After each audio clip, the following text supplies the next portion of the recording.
Hey, this is Ree here. Thank you so much for joining me. I really appreciate all of you. Thank you so much for liking and subscribing. It really helps me a lot. And don't forget to check out my website, paradxastrology.com. I can help you with anything. And I also provide occult services.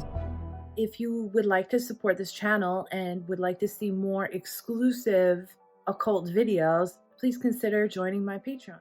Okay, let's get into this video. We have a lot to talk about. Now we have the new moon that's going to be coming up in Krittika. And this is my moon, so I could tell you all about it. So we have a lot of new things that will be popping up, but also Krittika has to do with cutting off certain things. Now, Krittika translates to the one who cuts or the cutters. So that's why the symbol for this is usually the knife, or it could be a blade, or also sometimes some people say the scissors, because scissors are basically two blades together. So a lot of people are going to tell you that this is a beautiful moon. It's in Krittika, because the moon actually is exalted in Krittika. So that is correct. It's a beautiful moon, but we have to look at the whole picture. Now, the whole picture tells us way more than just the moon. And that's why we can't just look at just the moon for your birth chart either and tell you who you are, because that won't give us the whole story. So let's break it down. Krittika comes from the 7 Krittikas,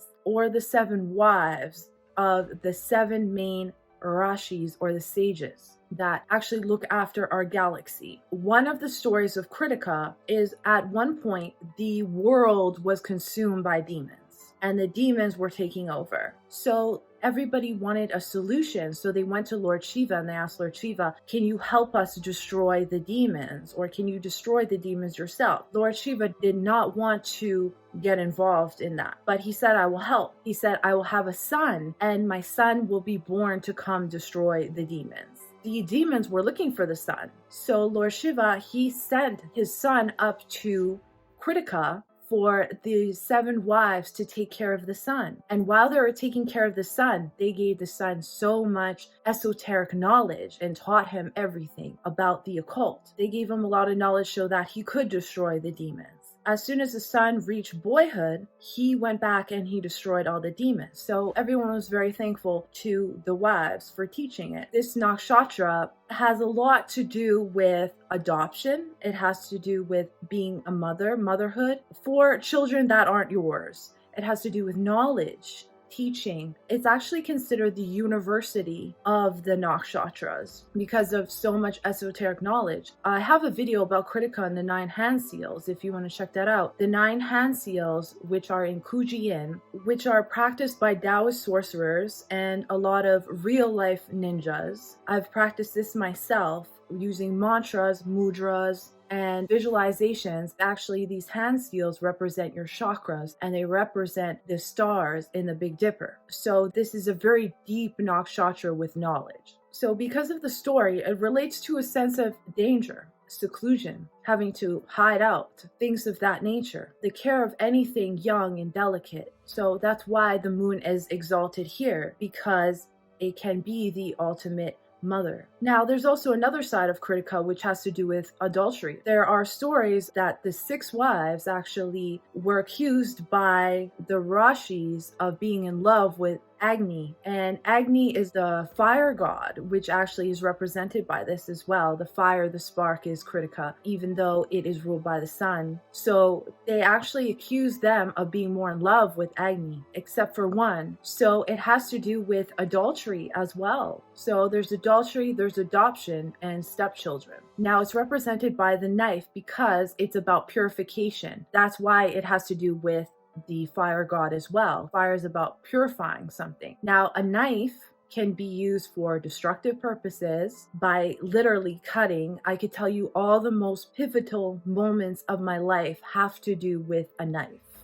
So Krittika is very deep when it comes to a knife. So this can be when there's danger, where you have to use a knife to protect yourself. Or this can have to do with cooking as well. Some of the best chefs in the world, Chef Ramsay, some of the most well-known chefs in the world have Krittika placements because they're good with a knife. So what else does a knife do? It has to cut things out. It has to get rid of certain things. And this is a big theme that will be happening with this new moon. So it's a great new moon, but it's a great new moon for cutting things off. Another symbol is the peacock, the male peacock. Krishna always wore a peacock feather, and he was under the care of his foster parents. Because Krittika is in Taurus, but it's also in Aries. So it has a very military or fighting combat type of energy as well. Even though we have the moon in the Taurus side, it still brings that type of energy. So there'll be a lot of themes around military, maybe the war, combating the evil, getting rid of the evil, destruction of evil, these types of themes. That's why the fire also represents either the fire, digestive fire, or the mental fire that is able to obtain the knowledge, like the 7 wives had. And it burns away the karma. Sometimes we have to go through more difficult times where we have to stand up for ourselves in that way, because this is a karma from past lives. So this is another theme of Krittika. So the soul gets purified here through experience, through knowledge. It also represents the crown chakra. This is where you can actually use this moon if you're doing spiritual practices in order to access your Kundalini energy. So the way that you can defeat any problem with this new moon coming up is that you will receive knowledge of how to do that, higher knowledge, because the word critical comes from Krittika, so it is the critical thinker. Now, we can also have explosive events with a Krittika moon, but it doesn't last long, so that is another possibility. Right here, we'll have the sun and the moon in Krittika, and Krittika is represented by the sun, but it is the exaltation degree of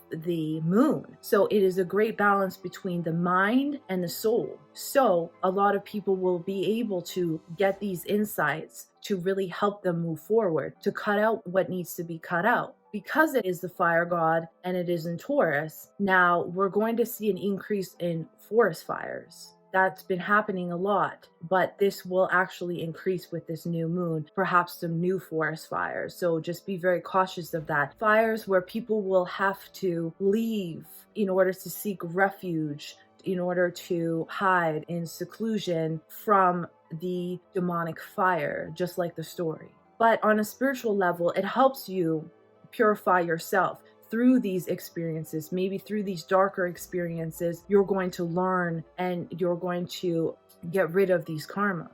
Anything that was blocking your path, that's inner or outer, that was blocking your path, this will get dissolved at this time. So look at the house that Taurus is in, and you will find out what that really means for you. So it's huge transformations, sudden transformations. There can be ups and there can be downs as well. The reason it will feel like a down is because sometimes it's an extreme event that occurs that needs to be purified and let go of. So it kind of seems extreme at the moment, but after, in hindsight, you'll realize that was the best thing for you. It's like a mother trying to give you more of a harsh lesson in that way. Now, it provides future visions with esoteric knowledge. So with this, that kind of reminds me of AI. AI having that future vision, but using esoteric knowledge. And I see a lot of people infusing the occult with AI, and we may see that more and more. Just remember, AI cannot replace your own knowledge within. You have way more knowledge than any AI will ever have.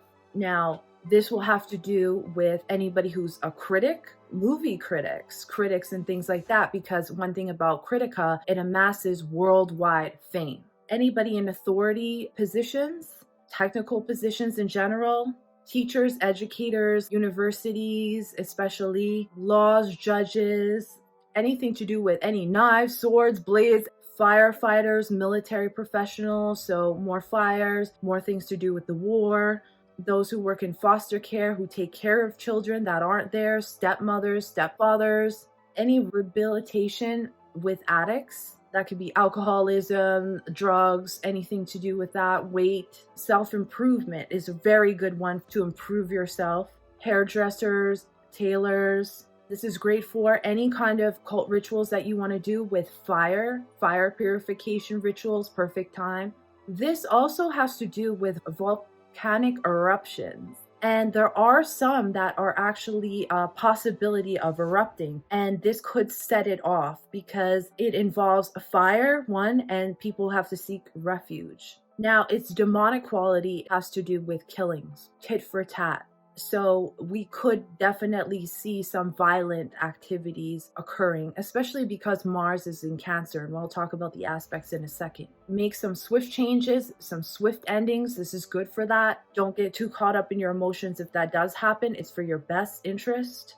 This could be also getting rid of certain objects, certain possessions that you need to get rid of that maybe are holding you back, things that you may need to sell, or this could be people as well that maybe you've outgrown, you acquired more knowledge and it's time for you to move on. It actually has a lot to do with the evolution of Earth. This is a moon showing our rapid evolution of how we're quickly changing. Some things that can help you if the swift changes are a little bit difficult: worship of Surya, the sun, and using the Gayatri mantra will really help you in this time. There could be deaths of famous people, a killing, or a sudden cutting off.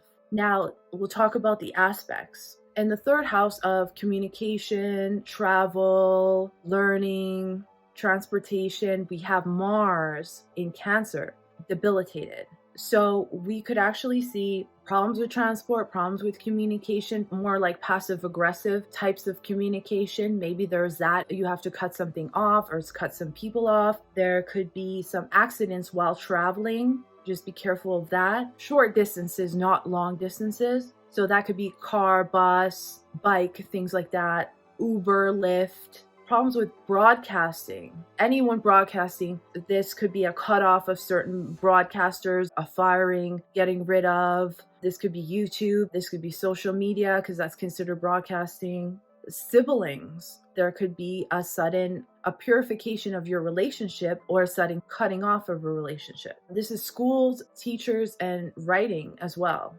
Now, in the second house, we have Venus. Venus is going to be an Ardara. That has to do with family and possessions, and it's a sweeping away of the old like a storm does so that we could have a renewal. So there are some conflicts within relationships and people right now, but remember that so we can purify it. So these things are necessary to come out so that we can heal. Saturn is in the 10th house, so it's going to give us a focus on career right now and reputation. It's a slow and steady process. But Saturn is also aspecting Rahu and Jupiter, and Mercury is there as well by the third aspect. Some could actually find their reputation lost or tarnished due to speech. So be careful how you speak. Or people could actually find their job lost to new technology. New technology that's hindering companies can happen, and that actually gives them a loss in money. AI taking jobs. The loss comes because Mercury, Jupiter, and Rahu are in the 12th house, and they are telling us what we need to let go of.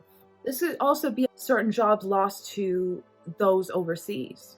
Ketu is in the 6th house, so that's helping us pay off debt. That's helping us get rid of debt in a way by getting rid of certain possessions. Taurus moon. This could also be a letting go of employees, having less employees, as well as getting rid of bad health habits. Mercury is the lord of the 2nd and the 5th house, so something new can pop up in the matters of family, money, possessions, and children, and creativity before the transformation begins. Because on May 21st, then we have Mercury that's going to go in Bharani Nakshatra, and right now is the new beginnings of things. And then after the 21st, when it comes to Mercury-related issues, things are going to transform and die. Some things are going to die off and have to transform. So this is just that new beginning before that happens. When Mercury was in Ashwini, well, it's in Ashwini now, and while it's been in Ashwini, we had some information that happened with the pandemic,